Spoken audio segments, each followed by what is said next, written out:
Right, all right, all right. Good morning, YouTube. Good morning, YouTube. Good morning, YouTube. And I am Michael Fleming. I am your host for the night. And but this is actually a little bit of everything. I love to help people. Love to try to do what I can to try to make things better for everybody. So I am going to go through this process of business planning. But let me tell you, there's so much more to business planning. And so we're going to get rid of that. And I am learning how to do these live. And so hopefully this is going to be extremely beneficial for people. But this is what you're looking at. This is what's happening. To give you some background, I've been doing business planning for people since I was probably about 19 years old. I did my first business plan when I was 19 years old. Executive summary, company summary, product services, marketing management, legal, financial, funding, contingency plan, damage control, exit strategy, and even work-life balance should all be part of business planning. And so one thing about it that people think business planning is a document. It is it is a strategy. It's a way of thinking. It's a way of processing what you think, how you want to accomplish anything. Planning is not about perfection. That is not what planning is about. Planning is 100% about um, preparation. That is the thing that drives planning more than anything else. Is the idea of how do you plan and prepare? How do you go about the things that you do every day? And one thing about it is planning gives you an advantage because what it does. Hold on, let me get all of that. I'm still learning about how to control all these things here. And so planning gives you an advantage because it allows you to allocate your resources properly. It allows you to think about the way other people have to interact with you or other departments and your staff or management and leadership and everything else. Planning gives you insight. And I mean, there's I could go on and on for about an hour, I guess, on why is planning so important. And I used to say it, there's this little corny little piece, right? So what do we live on? We live on a plan it. I'm a planet, right? So the whole lot idea is that everybody pretty much knows the quote. It's not that people plan to fail; they fail to plan, and there's so much truth in it too. But at the same time, I don't know why people think planning does not give you room to does not give you room to actually be spontaneous. To me, planning absolutely does that. If anything, in a lot of ways, depending on how you plan things out, if you're trying to be spontaneous, even romantic, and all those kind of things, the other person will not have even a clue that things are even taking place. So this is literally my business planning software. I'm going to make this available to everyone inside of all the elements. I don't know for sure how this plays out in the chat. Let me see if I can put some of this information in the chat, and I set it up in Facebook too. So there's a lot of information that is going on. So that is the Zoom information. So let me see if I can get you the actual software in the chat.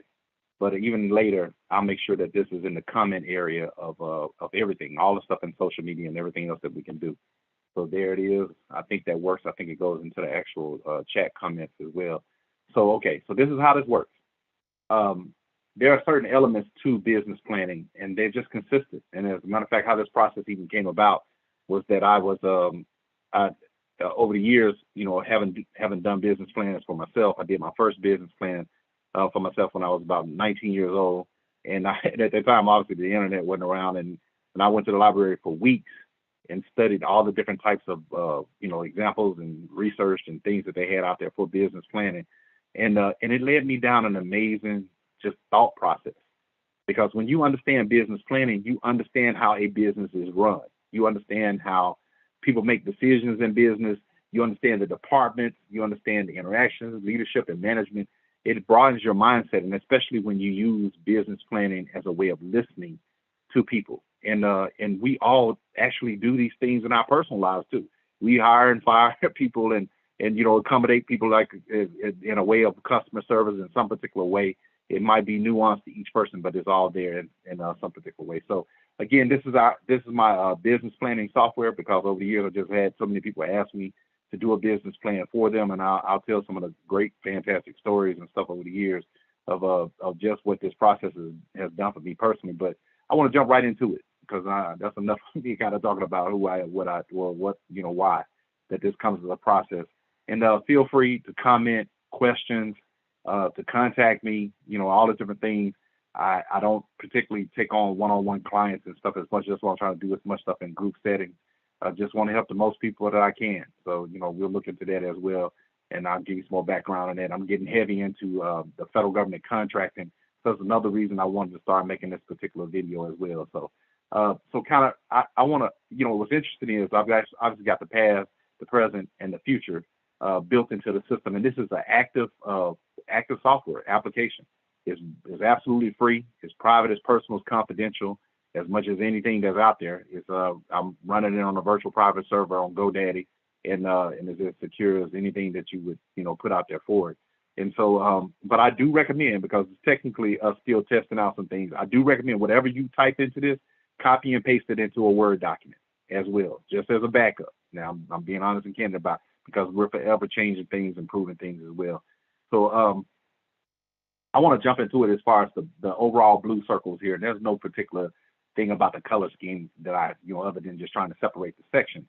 And so to give you an idea of what typically happens and what most people, I guess, don't really think about in doing a business, because again, they're thinking about it as a document, not as a way of thinking. But every single section of a business plan is strategic. There's just no around. It's all about it. Really, planning is about being strategic. It's about, again, trying to allocate the best resources. Just trying to keep everybody on the same page. Every single function, every single meeting, if you collectively collected the content from those meetings, you're always impacting some area of the business plan. So treat this as if you're looking at the departments of your business. So I don't care if you're a worker, a manager, supervisor, if you're a regional director, a VP, and a top line executive, or you run multiple corporations across, global operations. All these things culminate back into these ideas and processes. And that's the way it is too. And so there's all kind of techniques and things that I've learned over the years. This absolutely, should coincide with project management.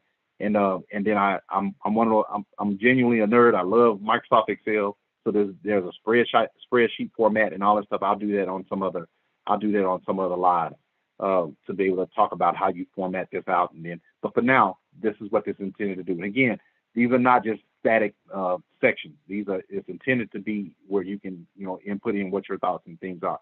So, and to give you an idea, I'm just going to give you a quick idea, right? So if you go to executive summary, the way it's set up, and all I did was click my mouse on it, and then it asks questions that I typically ask when I'm trying to find out what exactly are you wanting, what are the outcomes, what are the things that you really want to do. And your executive summary actually is one of the last things to write, because it should be the culmination of all the other sections.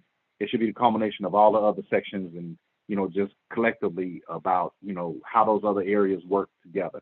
But for now, I'm just using it as an example. What is the value add, or benefit you're bringing to your customers, clients, patients, industry, or market? And a good way to think about your executive summary, everything, if you're not familiar with it, called an elevator statement, right? If you got on the elevator with someone that you really looked up to, or really admired, or really wanted to do business with, and you had 15 floors to say something to the person, what would you say? Well, I had a colleague years ago, and he was like, the easiest thing in an elevator statement is to tell somebody how you're going to make them some money, or save them some money, or both. It's typically those two things in some particular way, or you're going to be some kind, or you're going to add some value to what they're doing. So your value add is what should show up in your executive summary. It is, why are you even interested in being a leader, running a business, or just being a more productive employee? Then understanding how, first of all, there are no dead end jobs, because there are no dead end industries. So a lot of times when people are frustrated with their job, I'm like, no, you're seeing it through such a small window. Is if you really open up your mind, then I don't care what the job is, it's part of a larger set of industries. And so if you're willing to, I use this quote all the time: smart is not what you are, smart is what you do. So if you're willing to actually think about the process a little bit larger and research your, whatever the job is. I don't care if you're a cashier. I don't care if you work from home, or work in a warehouse, or you run in a major corporation. It is part of a larger set of things that are happening in that industry. So that's definitely something that I want to get across to people. There are no dead end jobs, because there are no dead end industries. So, but in saying that, then part of it is understanding the language of business. And understanding a business plan does that for you. It helps you understand the language of business. It helps you understand the elements that drive, what makes that business, trying to be successful. It's a competitive sport. It really is. It's a contact sport. We just don't see it that way because, business doesn't happen in an arena. So again, just kind of showing you kind of the subset questions that are under each one of the sections. So executive summary, and again, I'm just using this one as an example. We actually, here's the thing about the business planning software. You don't necessarily have to do it in sequence. That's another thing I intended to do too, because it's as much of a brainstorming process and an ability to organize those ideas and concepts and thoughts and concerns and interests and worries and everything else. So it's intended to be a a thought process or a way of thinking, right? And I'll get into some of that as well too. And for the sake of the overall time, I'll try to keep this as right under, I'll be honest with you, 30 minutes to an hour, and most likely an hour. So but we'll run it on that side. So just might want to listen to a few minutes now and listen to some more of it later, that kind of thing. And then I'm going to start doing lives on each individual section just by itself. So today is really an overview of what's happening inside of this. So in a lot of cases, people I literally have had people say, well, I don't really know what I want to do, or that kind of thing too. There's a process to that as well. Do you want to work outside? Do you want to work indoors? Do you want to work with people? Do you want to work with animals? Do you want to work with plants? If you start going through the process of elimination, you realize real quick that, man, there's a lot of things that I do want to do or not do, so maybe it's not what, figure out all the things you don't want to do. Sometimes that may be the easiest place to start, not necessarily all the things that you want to do. And I'm not necessarily one of those people that say, well, you have to go to school or you have to go to college or you have to have some direct experience. Choose your path, be strategic about it, choose your passion and be strategic about that too. And that's why, to me, it's never all business and not personal. It's all business and all personal all the time. You mess up somebody's money, they make it personal real quick. And so that's a big element of what's there. So again, to kind of give you an overview, and I'm gonna slow it up. And I'm originally from Memphis, Tennessee, and I tell people all the time, you would never know it as fast as I talk. A lot of ideas and thoughts, going through my mind. And so I wish there was a way I could just take it all out and be like, look, hon, just take what you need. And because at the end of the day, for me, the whole goal is how do we make things better? And I'm not going to be one of those people in your life that's going to make things worse. So that's just never my goal. I want to see people live their best lives. I want to see society be a better place for all of us. And there's more. I'm not a scarcity person, too, by the way. I'm about abundance. There's more than enough for everybody. So let me get to it. All right. So here's the thing. Again, like I said, executive summary, technically you're writing that last. Now, again, for most people, they usually start with some kind of ideal product or service or something that they want to be able to do. So you don't have to put any pressure on yourself to automatically go in and fill out each one of these sections. And then, the more complicated things around financials and funding, then, you have to put no pressure on yourself to really do any math. And I can talk about a lot on that too. But again, what's your weakness today, through practice and routine could be your strength and your gift tomorrow. So, you don't have to be as intimidated by that. And then here's the thing about legal. Every single thing in the business, if you really want to be formal about it, creates a legal document or legal, situation, simply because it's the process of business, and business is overseen by your state, county, city, your town, or the federal government in some particular way, or wherever you are in the world, there's usually some entity that oversees it. So it creates a legal response, and then we'll kind of talk about that too. And then management, a lot of people start off as a solopreneur, not even an entrepreneur, right? They just by themselves and just trying to figure out how to get all this done in some particular way. No, I'm going to reduce it. Let me see if I can drop that so we can see everything better. And let me, as soon as this gets off the screen there, and then marketing and sales. If you're like, I'm not a salesperson, I don't think sometimes as much as being a salesperson is finding things that you enjoy, finding things that you believe in, or understanding the circumstance, or things that just have to be done and have to be accomplished. So as long as it's not illegal, immoral, unjust, or unethical, then for the most part, somebody's going to want to buy it. There's, over 7 billion people in this world. Trust me, there's going to be your tribe, your group of people that's going to like or love your particular product or your particular service or your area of interest, whatever that is. So, you know, just don't feel down about it. That's the thing too. I want to keep you encouraged. These things take time. It wasn't just Rome wasn't built in a day, but shoot, most buildings aren't built in a day, and most things of any real value just aren't built in a day. So, let things go through their seasons, and we'll talk about that as well. So, let's see, funding and financials. So, and I'm intentionally kind of bouncing around it, and I'm gonna go through it in a sequence. Funding and financials are not the same thing. Funding to me is a strategy. It is absolutely a strategy.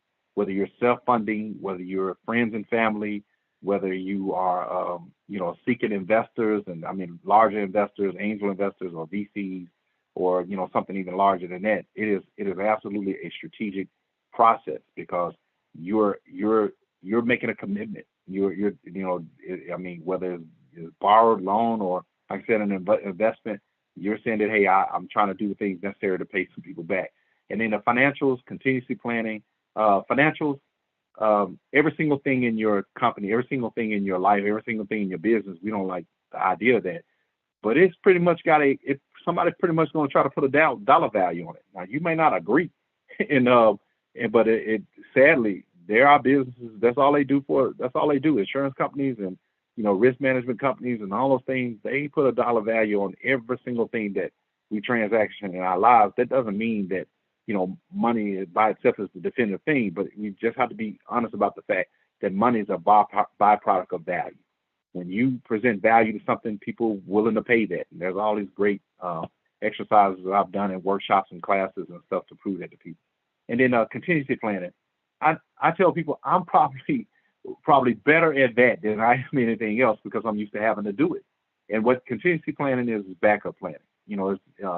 You set in motion, things that you want to see happen.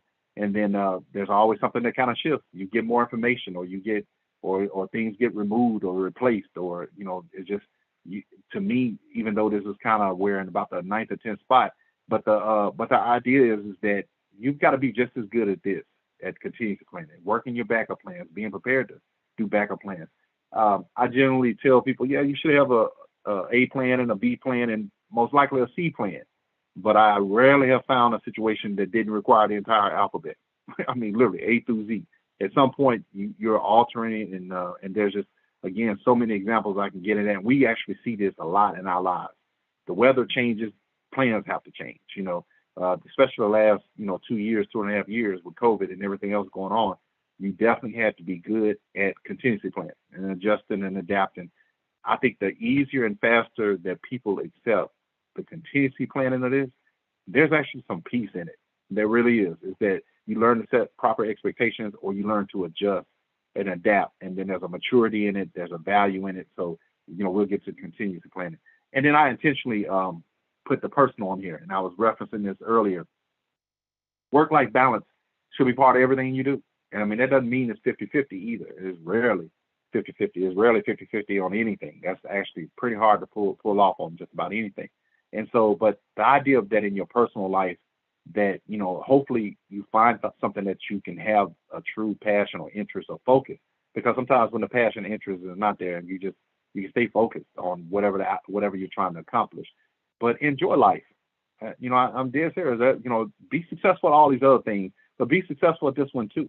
And for the most part, most people are good people. The bad people will make you feel like there's thousands, millions of bad people. And there probably are.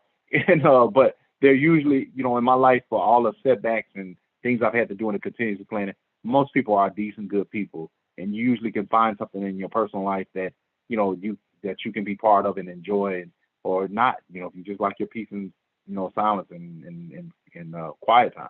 And let me say, and I put project management in here too, because remember, this is all the planning stuff, but it's got to culminate into your ability to execute. It's got to culminate into the ability to do things every day and just be good at the little things. Little things make big things. I'm big on saying it all the time. Let's execute the little things. We'll plan them out. The haphazardness of life is costly. It just is. And very few people pull it off. But nowadays, because you got a ability to put a camera in front of everything, you got ability to put a camera in front of things, there's a value to that. So it doesn't have to be this serious and this focused and all the rest of the stuff. These are some disciplines. put these things somewhere in the bag with everything else. So if you're good at social media, you're good at all these other tools and things that are out there. I love that stuff now. I really do. I love the fact that everybody gets a chance to kind of share their voice and their experience and their humor and all those different things is pretty amazing and is a maze. It is a maze of stuff out there that you can easily go through and then so to be able to do it. But you see, I didn't start off. Let me see. Did I miss anyone? Let me see. So, exec something coming from. All right. Yeah, we're gonna go. I'm actually gonna click into these and kind of go over an overview and try to again keep it under 45 minutes to out. But you see, I didn't even start with the collective vision by itself. Envisioning itself, the ability to forecast out and to be able to try. At least that's what visioning is to me, because it's not just the vision; it's visioning. So it's the act of trying to get a sense of what's out there, what's at the distance, what's at the horizon of things that you want to the things that you want to be able to do or see. And sometimes the vision is not the finality. It's not your finality in some cases if it's strong enough. But it doesn't have to be. It doesn't have to be all that serious either. It can just be a desire to see an outcome, a change, and everything else. Again, find your pace and find your stride. You ain't got to get out there and try to run like everybody else if that's not what your interest and goal is, because at the end of the day, it's still going to be some type of work-life balance. It's still going to be some type of work-life balance for you anyway. But again, that whole thing of write the vision, make it plain. That's what a lot of this process is about, and so being able to try to see the outcome of, and likewise too, and say people perish for the lack of vision. And so the idea of being able to kind of forecast out. So, but I tell you what, while I'm on this, I'm gonna give you something that I've trained thousands of people on, and it's just 4 little things. I call it TSRC. These are the elements of understanding vision. And T stands for time, the S stands for space, the R stands for relationships, the C stands for cost. Time, space, relationship, cost. In envisioning, that's what you learn how to do. You learn to look at the time aspects of things. And in business, you learn to see those things in quarters. So right now, we're in the third quarter. We're in the third quarter of 2022. And so the idea is that, okay, what are the things that were already planned in the first quarter of 2022, let alone things that were planned 5, 10, 15, 20 years ago. And it's hard for us to imagine, but we live inside of the plans that larger businesses, corporations, governments, nonprofits, colleges, and everybody else made 10, 15 years ago. Movies that were made, 3, 4 years ago are just now coming out, or events that were planned a year ago or 2 years ago or 3 years ago. Those things are, we live in the plans of a lot of people and a lot of things. We don't think of it that way. But so that's the time element. Learn to think and talk in quarters is one of the best things that you can ever do. As a matter of fact, when I tell people smart is not what you are, smart is what you do. If you learn to do those 4 things, the TSRC, time, space, relationship, cost, then people are going to think you're brilliant. That's why I said smart is not what you are, smart is what you do. And so if you say, okay, if I say, first and second quarter of 2023, I ain't even saying anything, but it sounds like I'm about to say something worthwhile. So, and then you learn to say third quarter, fourth quarter, fifth quarter. But if you're really paying attention in business, they say it to you a lot. And your leaders and managers and colleagues and different stuff like that, like, hey, man, we got these 4th quarter plans, or we're looking at doing this. We don't realize that's happening. We take that for granted a lot. And so, it's just been interesting. It's always interesting when that dynamic happens. And so here's the thing. So that's time. Space is geography. Where is things happening? So when you have your vision, you're trying to figure out, where do I want to make this vision take place? And online counts. Do I want to be successful online? Do I want to be successful in my city, my town, my state, my country, or somewhere else in the world? Where do I want to be successful? And so there's a big element of that plays a role in all of this too. So that's time, space, relationships is who or what do I want to impact? That's what relationships are, right? Who are my customers? Who are my clients? Who my employees, or who my colleagues are? Who my friends and my family and everybody else? Who or what do I want to have impact? And for me, I literally can answer these questions, and I'll do that on another night too, and kind of give you an example of how I answer these questions or think about these questions every day in some particular way. So that's time, space. Time is quarters, space is geography. Who do I want to impact? And then R is relationships, right? And so So where, who do I want to impact? In the business, that's your demographic. And then C is cost. There's no way around it. Is that understand what your current value is every day or every hour, whether that's, I don't care if that's, $7 an hour. The goal is to constantly increase that value. And so, you're the person behind your eyes, right? So that whole thing of increasing your value is be trying to come to SME, right? The SME is the subject matter expert. So the more that you try to become the subject matter expert, then the more you're able to increase your value. Again, money follows value. That's just the way it goes. And money's a noun, so there's all kind of verbs that get you money, right? And so the idea is that usually the main one is work, and effort, or education and learning, and all these other things that increase the value, that increase your value to something, someone, or some circumstance or situation. And so that's what generates money altogether. So the vision and the visioning process go hand in hand. So that's time, space, relationship, cost. So the idea is okay, quarters, geography, where do I want to have impact? Relationships is demographic, who do I want to, who or what, do I want to have impact?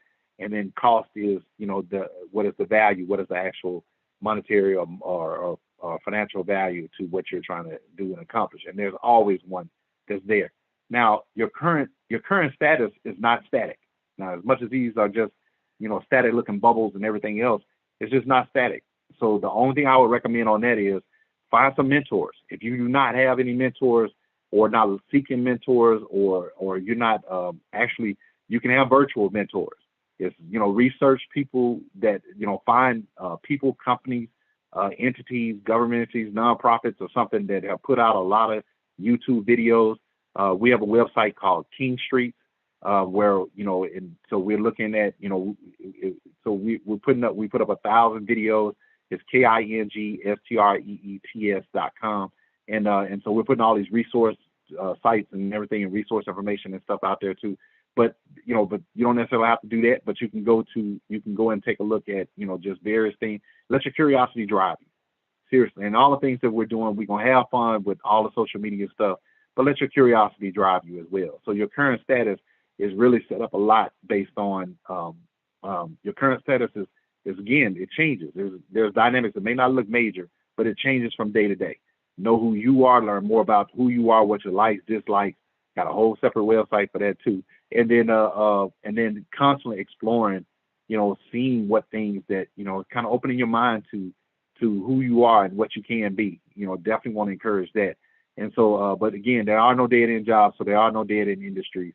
So explore your industry, if nothing else. I don't care how long you think you're going to be in that particular industry, but if it's going to be any more than even a month, it's worth it understanding more in your industry, so that way you can understand the conversation, you understand your negotiating value, your leadership value.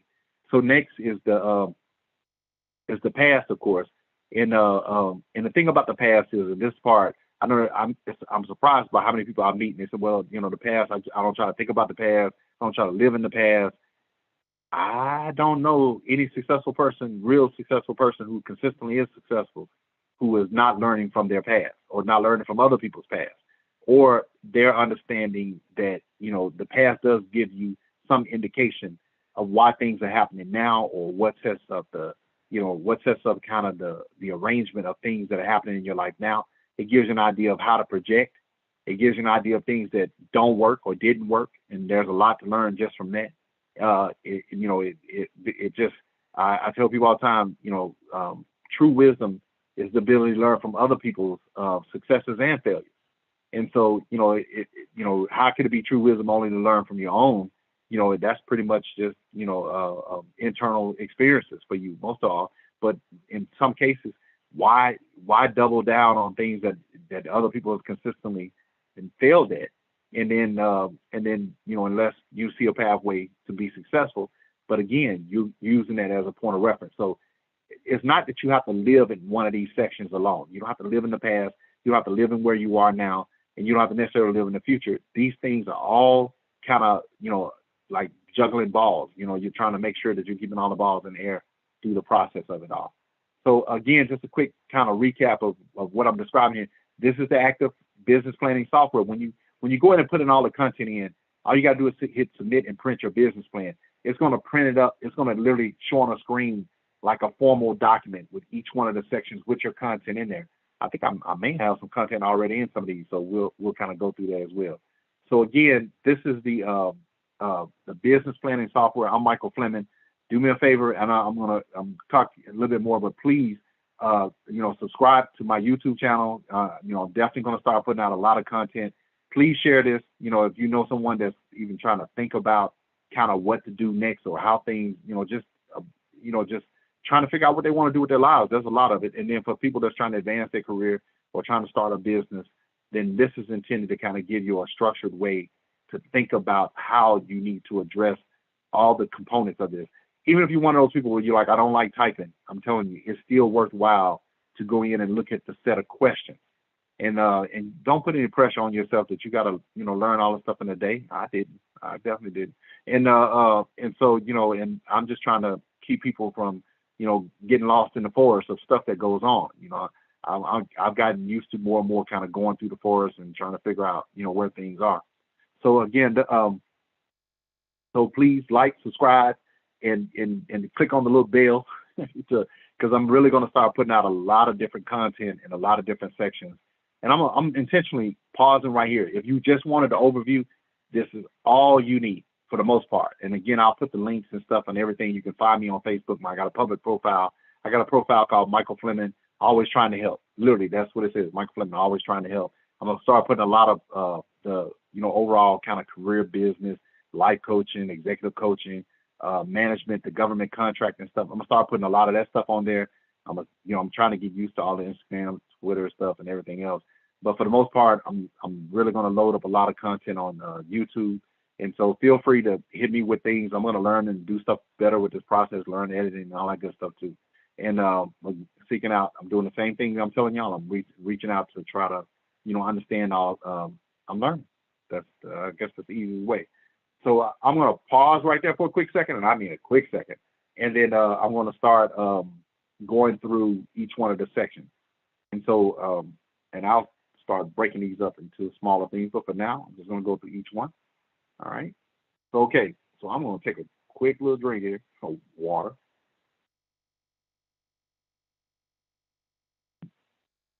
And so now I'm going to go through the sections in order now.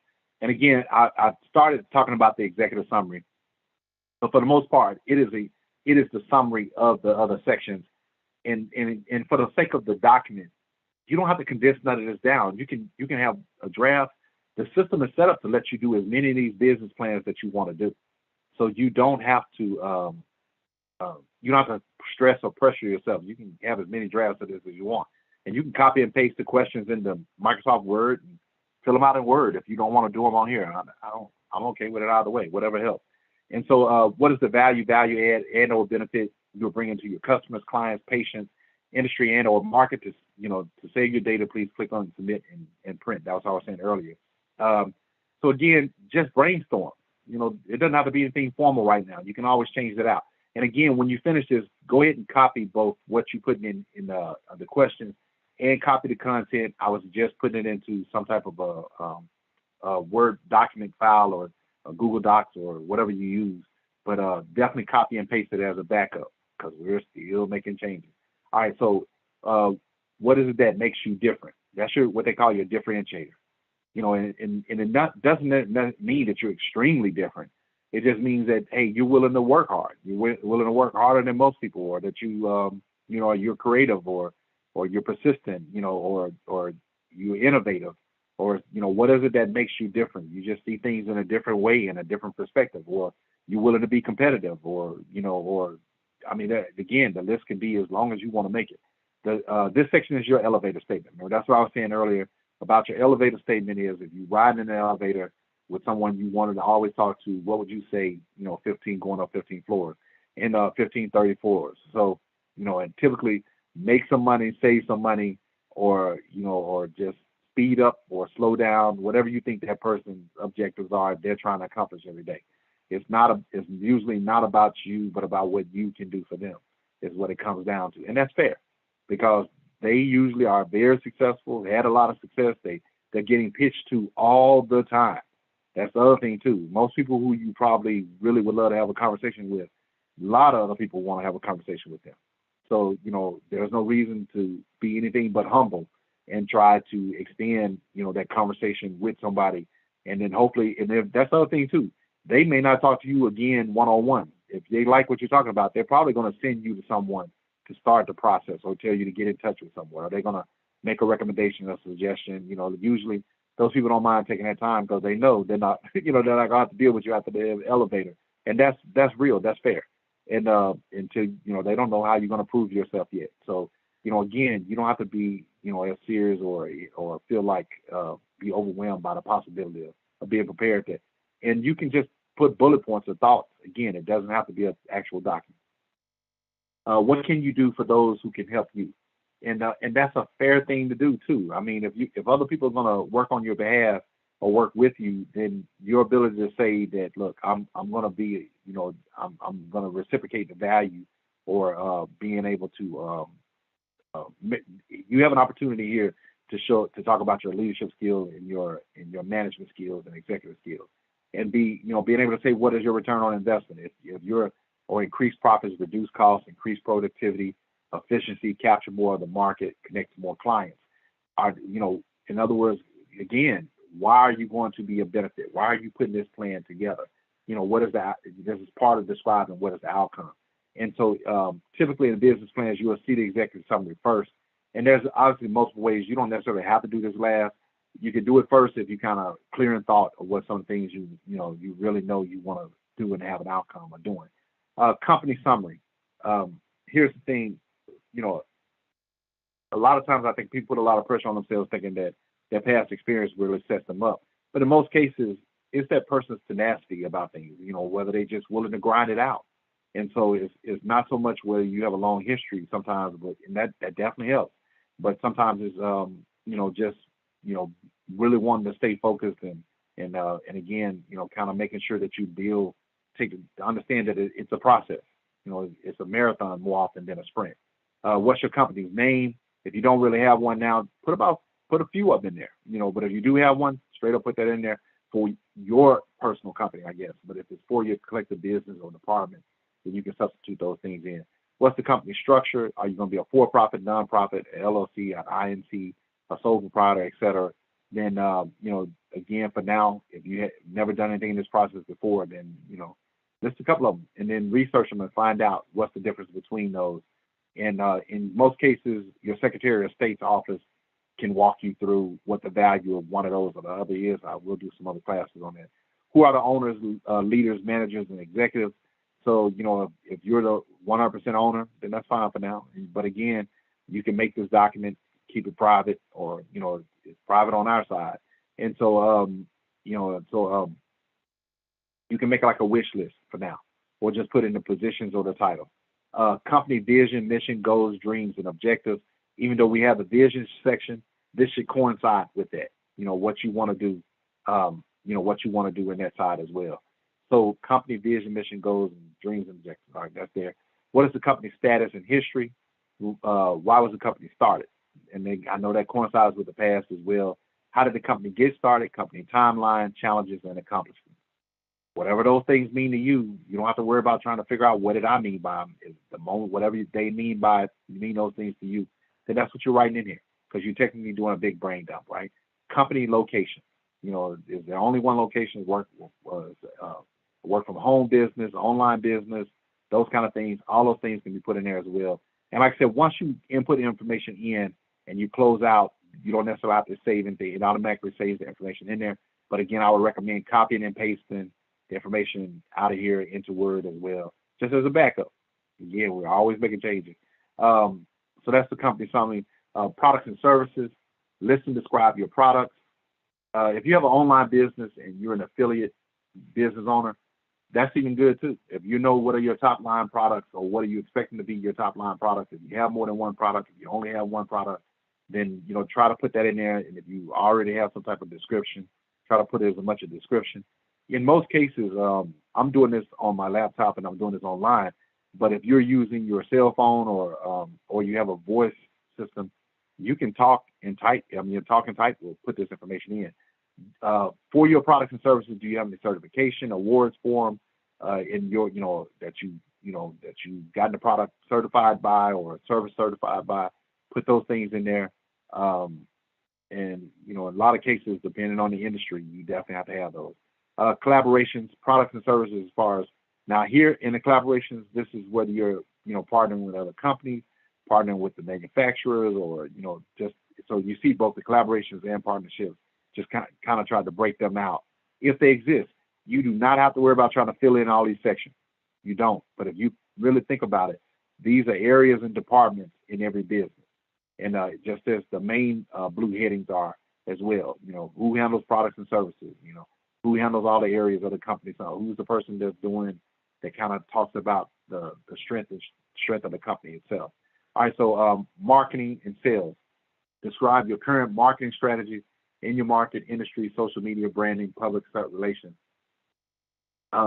Marketing now looks more like just all online, but people still get flyers in their mailbox. Is what it is, right? So paper ain't completely done. And then, of course, text messaging, emails, and all those different things as well. Paid campaigns, guerrilla marketing. Just the list kind of goes on of what that looks like. And more and more people are cutting the cord. So you're not really seeing as much TV commercials, or they doing something different. So what is your market? You definitely need to know that. What is your market? Usually is asking, geographically. Is there a particular city, town, or state? Is asking demographically. Who are you trying to impact? Or and then it's asking, whether it's by a specific gender, race, ethnic group, culture. It's okay to think that. And if you think it's everyone, most people will tell you don't do that. They're like, oh, pick something in that sweet spot and that kind of thing too. If you pick everyone, you're gonna have to be very strategic. That's just all to it. So I'm not gonna necessarily tell you that's a bad idea. And there are people who pull it off. But for the most part, you usually have to find some particular niche, and then you build on that niche. And what a niche is, you find a very specific group to start, looking at, what you want to accomplish too. And so, of course, market, what's your market, right? What target are you specifically? What things are you specifically trying to hit or get interested in your product? This is something that sometimes can take months to do. It's just there's no shortcut to it. And so, it's one thing to put the plan together, but then in some cases, if you're not willing to do it yourself, you have to pay somebody else to kind of do it. Your marketing materials, all those things kind of go into it too. What is your industry? Remember, I was saying a lot of that. You know what? I still want. What is your current and future market? That gets back to that thing of understanding your industry, because it's always interesting when I come to people and have people tell me they have no competitors, and I'm like, that's never the case. The client possibly could be your competitor, or you might not have a competitor today, but you're generating interest in others having a competitor, being in a competitive space with you. People usually, try to make some, copy or they just or they try to get some market share. So that's the other thing too. Sometimes people come to me with something about an idea that is saturated. There's a lot of people in that particular market, and then I try to tell them, well, at the end of the day, it's all about market share. What's the chance of you starting a business and you're going to own 100% of all the people that's going to buy that product? Most likely, even Tesla doesn't even have 100%. Apple doesn't even have 100%. Walmart doesn't have 100% of the market. So the goal is to find a substantial market share by itself. What is your industry? That gets back to what I've been saying the whole time, is really understanding there are no data jobs, there are no data in businesses if you understand the industry that you're in. So, there's 20 primary industries. They call them the NAICS, the North American Industry Code System, the NAICS. I'm going to do a whole class and workshop just on those by itself. But it's worth researching and finding out. NAICS. So what's your industry? Know your industry. Become the subject matter expert. The SME is what they call it. The subject matter expert about understanding your industry. Describe your one-year marketing strategies and plans. That's within the overall business plan. And remember, I was saying that's by quarters. And so what are you going to do the fourth quarter of this year? What are you going to do the first 2 quarters of next year? And then if you're going to spend all of the fourth quarter planning and strategizing out, me personally, I ain't got a problem with that, because I'd rather see a person take the time to do a thorough plan and then have a better plan than just being out haphazardly kind of figuring out what needs to happen. There's some people who is like, we just need to do something. And so I just never think that's a good strategy because it's more costly. If it doesn't work on paper, then it probably don't need to be implemented. That's just where it is. And then that's what a plan is allowing you to do. It kind of lets you see the blueprint. If the blueprint ain't making any sense, or the overall, kind of paper strategy is not making any sense, most likely the plan is not going to execute the same way either. So you get to test it out. The cheapest way first is to test out all your plans and strategies first to kind of see and, hopefully even meet other people along the way that can kind of tell you, that probably is not going to work that way or not that way. And people take that as being discouraging sometimes when people say that. But sometimes you really need to consider it. Whether people say, well, we tried to have done this. Now, unless you know for sure you're doing it a different way, then most likely you're going to get the same outcomes they got. And so, they might have been trying to help you. But, you learn from that. There's never a 100% agreement, even as much as we think that. That's why a lot of stuff ends up in court, right? See, so, there are very few absolutes. So you have to kind of learn how to manage the gray area. As much as everybody wants everything to be black and white, that is rare. It is actually rare. And but we want it that way because we want it short and painless. Describe your 2 to 5 year marketing strategies and plans. It is worth thinking long term. A lot of people are like, man, I'm just trying to get through the next couple of weeks, couple of months. But again, there's already other people making long term plans and strategies. So once you really kind of dive into this and treat this as like a thought process, then you got to have some sense of what 2022 is going to finish out in 2023 and 2024. I promise you, your brain is not going to explode. I promise you, it's not. And so, and if nothing else, find a way to break this out into little pieces. If you have to, get some index cards and just put each one of these questions on an index card, lay them out in front of you, and just don't try to worry about answering everything yet. Just let your brain process it for a while. So it's worth it. It's worth it trying to kind of understand what strategic planning, because this is really what it's about. Even though we talk about business planning, it's about being strategic, and that's what the plan. One of the greatest values of business planning is learning to be strategic. Again, collaboration and partnerships. I think I pretty much put this in every section from what I remember, because each section should have some collaborative partner. You constantly should be trying to. Well, I believe in that anyway. I read a quote once. You can go faster alone, but you can go further with others. And I just have to believe that. And because, I'm not trying to do this. I'm not trying to, get in and out. I'm trying to really have something sustainable. I tell people all the time, I'll choose positioning more often than not than over profit. Because what good is it you make a bunch of money and you have no way of understanding or being able to repeat it, right? So that's pretty much a formula that has worked for me. Your marketing budget. Again, remember that time, space, relationship cost. So the idea of being in your marketing budget, here's the thing about that. It's like anything. Every one of these sections, even ballpark, even if you were sitting there going, you know what, I'm only going to spend, $50 on this. I'm going to spend 500, 5,000, 50,000, 5 million. I don't know.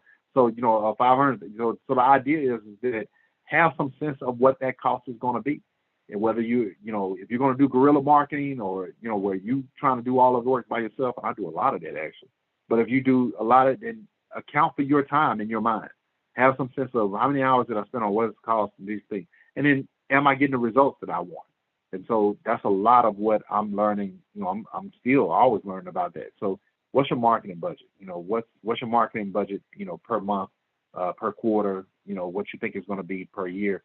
And it's not an absolute. It doesn't have to be an absolute. It just gives you an idea of what you're working toward so that you can start figuring out, okay, why did we come close to it or spend too much or not spend enough? Who are your competitors? If you think you have no competitors, then you got to understand your client and your customer can be a competitor. They ultimately can just say, no, I don't need this, I don't want it. And there's going to be a reason why. And so, or it's possible that they may decide to be a customer, or someone else who sees or maybe thinking, it's just, I don't think it benefits anybody to think that they don't have a competitor, and or that you're always not going to have a competitor. Maybe you don't have a competitor, but you'll eventually, trust me, if it's something that's going to make some money, you'll be surprised how fast other people will try to have some version of it or some element of it, that, kind of competes with it. And again, Apple is not a monopoly. Microsoft is not a monopoly. What a monopoly is means they eliminate all the competitors, right? It doesn't happen. I don't know of any place where that's sustainable. Who are your salespeople? And again, if you don't like selling, then who is your presenter? Who is the person who presents the product or the service? You can't be afraid at some point to say, here's a value. I expect some exchange for it. Whether it's money, time, resources, that's fair. That is more than fair. And selling should be an exchange, and it should be somewhat of a. It's always some type of negotiating at some point. And it's always interesting to me because I've negotiated in Walmart before, plenty of times actually. And I'll have staff people, and I say, you know what, can I see your manager? I want to talk to your manager about the pricing. And I've had staff people plenty of times say, you can't negotiate with Walmart. I said, yes, you can. And sure enough, I have a manager or supervisor come up, and I'll say, look, I want to buy 5 of these. Can I get a discount? Every single time. I don't think it's ever failed actually. And especially clearing out the clearance area, I've absolutely had that happen. And now that I think about it, it might have been on one time in Walmart it didn't happen. And that was because, if I remember correctly, I think the lady said, well, she was like, we don't have any more of those in the back or something like that. It was a reason. It was an inventory issue, but it wasn't because she wasn't willing to do it. And but yeah, in the clearance section, I forever will go in, and if there's things that I need, I will ever go in there and negotiate. So you just don't know till you ask. And so it definitely, in buying larger purchase things, houses, cars, and that kind of stuff, I come in with the intention of negotiating. And so it's even if you're selling to someone or being sold to, just stand in your confidence. Stand in your confidence about who you are and your understanding of things, even if it's at that moment. And then sometimes you don't win in that sale, then you regroup, you come back, and you try to figure out what that looks like. What is your sales strategy? That gets back to what I was saying earlier, right? There's a marketing strategy, a sales strategy. So at some point, the world has got to know that you and your ideas, your products, your services exist. And I'm telling you, I just don't get caught up in the idea of selling, because I'm going to adapt. I'm going to adjust. I might have to, they call it pivoting, right? I might have to completely pivot, do something completely different, change, but you got to be honest with yourself about that. And don't be hard on yourself about it. I mean, one way or another, adapt, adjust, and this is that opportunity to learn some more about yourself, and the kind of, you'll be surprised. I mean, most people be surprised is that if you kind of push through to the other side, you find yourself being mentally, you find yourself being bigger, a giant. You realize, okay, I can be bumped and knocked down. I can be completely, knocked off course and off chart.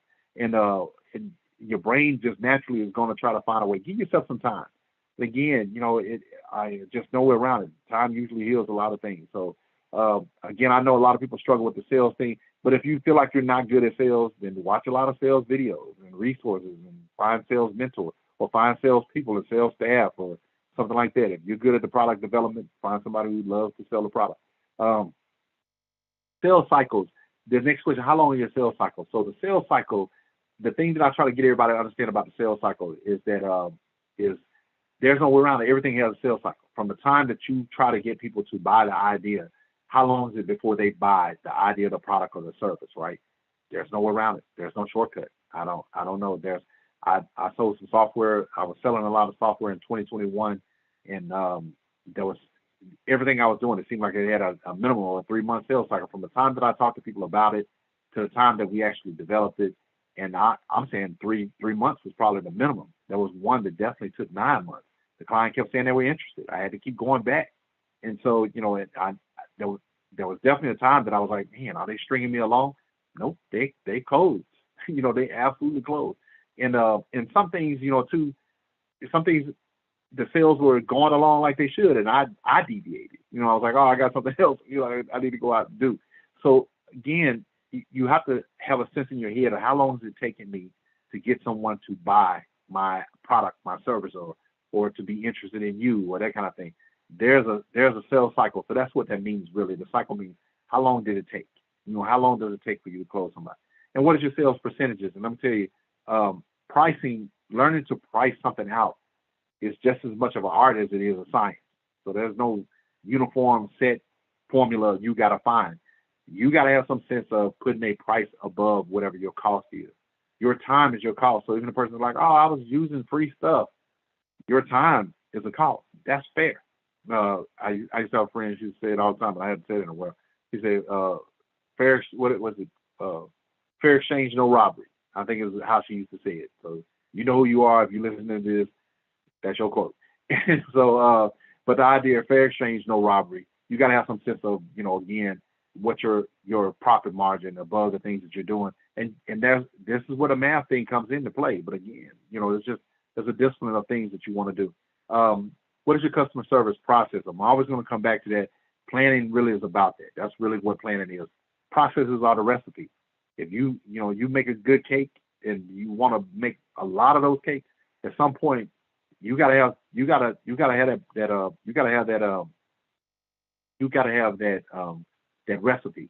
It's the step by step thing that you need to do. And even though it says step by step, one step may have five things happening at the same time. You got something on the stove, you got something in the oven, you got something in the microwave, you got something sitting on the counter, you got something in the refrigerator. All those things are like in the first step. Each one of those things, one thing's melting, one thing's heating up, one thing's cooling down. It's not impossible. We do it all day long. I don't get this thing when people are like, man, jack of all trades, master of none. Nowadays, you better be a master of being a jack of all trades. But that was really always the case. And, for as much as people say, well, find one thing and focus on that one thing. I'm like, who does that? I'm like, which company does that? Because I don't know of one that does. That's extremely successful. Coke, yeah, everybody say, oh, Coke makes sodas. That ain't all they make. That kind of thing. Or McDonald's makes burgers. That ain't all they make. At one point, most people don't know this, McDonald's used to own Chipotle.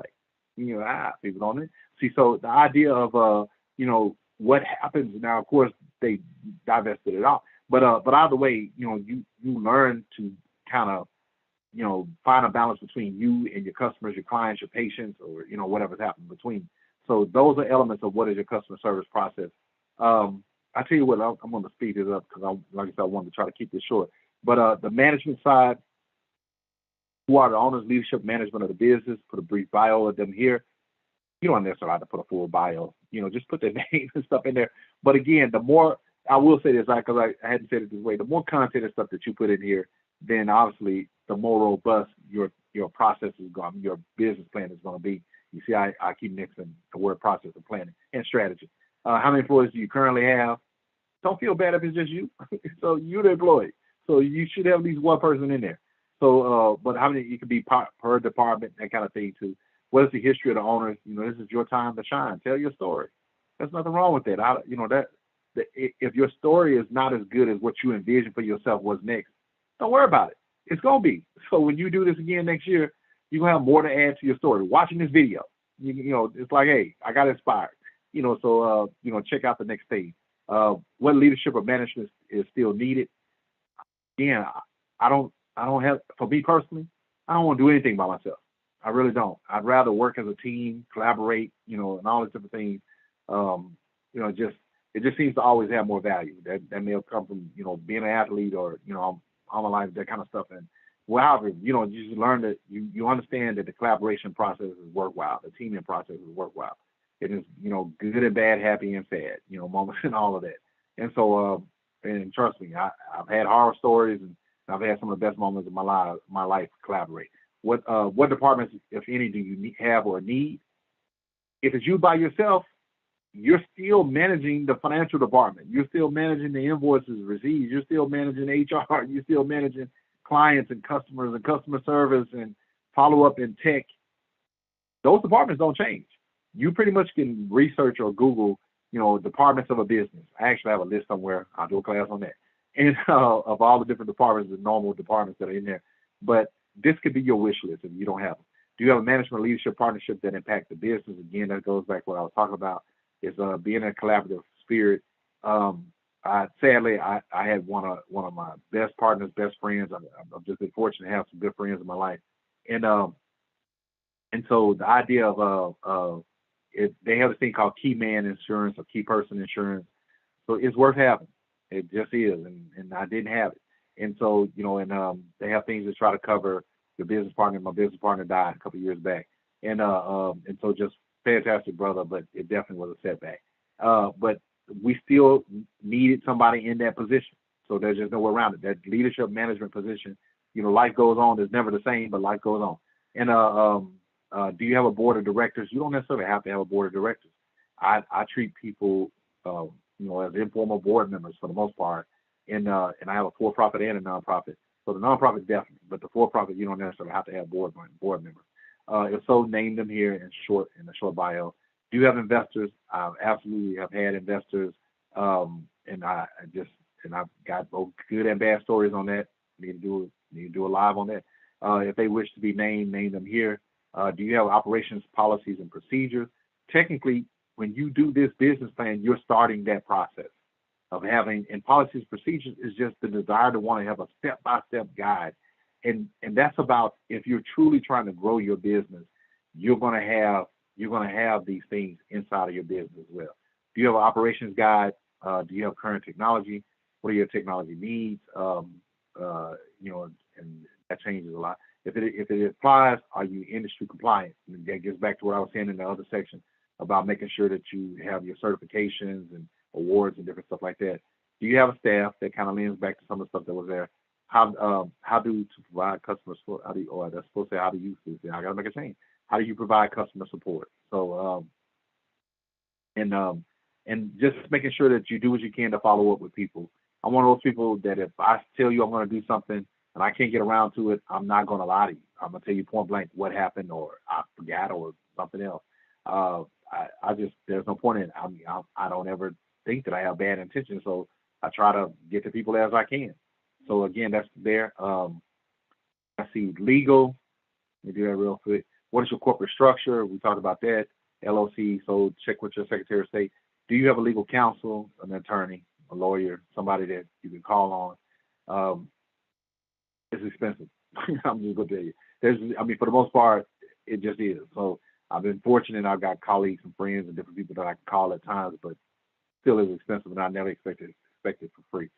Do you have partnerships? Again, that's a legal kind of thing that you can do. You can say it's informal if you're just talking to people, but at some point, there's just no shortcut to the legal process at all. MOU, memorandums of understanding. You definitely have those. There's a lot of templates and stuff online. I have them, and so I'll try to get those resources out to people. A letter of intent or commitment letters. So in other words, what role is everybody going to play? Contracts. They have in a lot of businesses, corporations, they have a thing called a service level agreement, and so between just some of these legal documents here are things that you typically will find. If you're early stage in your company, there might not be as much stress on this, but there's no way around it. If you're planning on growing, these are absolute areas that have to be covered. Okay, so that's there. Funding, I said in the beginning, that funding is its own strategy. Do you have investors? Whether that's you're self-funded, which is right there. Angel investors, friends and family, VCs, private equity, if you're that large.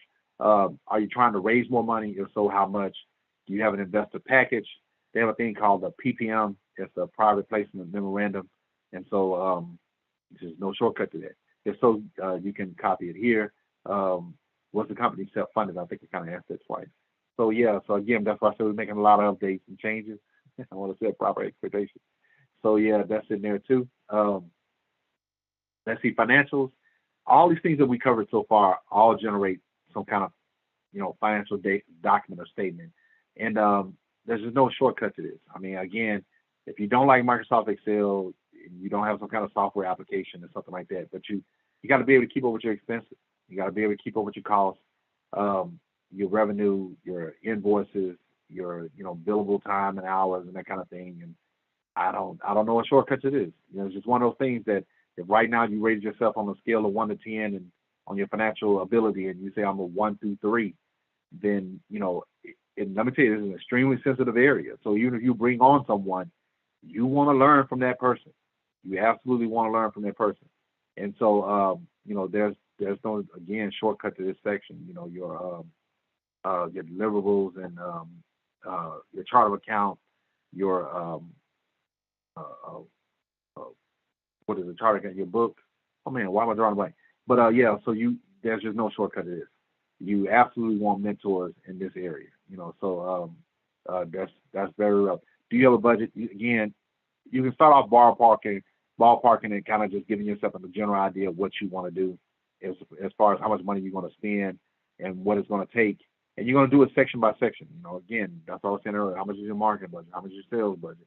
How much is your management and leadership budget? How much do you want to pay yourself? How much are your supplies, your inventory, and all this other stuff, shipping, and your services. Again, what is your prep time? To get things set up for the service. What is your delivery time? Your operations time?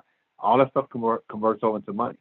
I mean, how much would you pay somebody to do all that if you had to pay somebody? Do you have financial records? Because nowadays you can take a picture of your receipts, scan them in to a lot of different things. So, yeah, keep up with any kind of documents that impact your company, your business at all times. If you have access to an accountant, again, and there's be an expensive venture, but there's software out there, there's people that you can network with. What accounting do you use? There's general accounting, there's just formal. I mean, there's all these things. I don't know why I'm drawing a blank on those, but you got different types of accounting styles that companies may use. The government uses a different type of accounting style. And then, so, just check into that as well. Do you have past financials? That's always good if you do. So if you got your financial documents, the pro forma, well, not your pro, but your profit and loss, just looking into all aspects of that as well. Again, we can go on and on about that. Financial projections. That gets back to that time, space, relationship, cost piece that I was talking about. What are your projections for the end of the year, which is last quarter? What are your projections for the first 2-3 quarters of next year, and so on for the next year to 5 years? Profit and loss, inventory, I was kind of referencing those as well. So let's see here.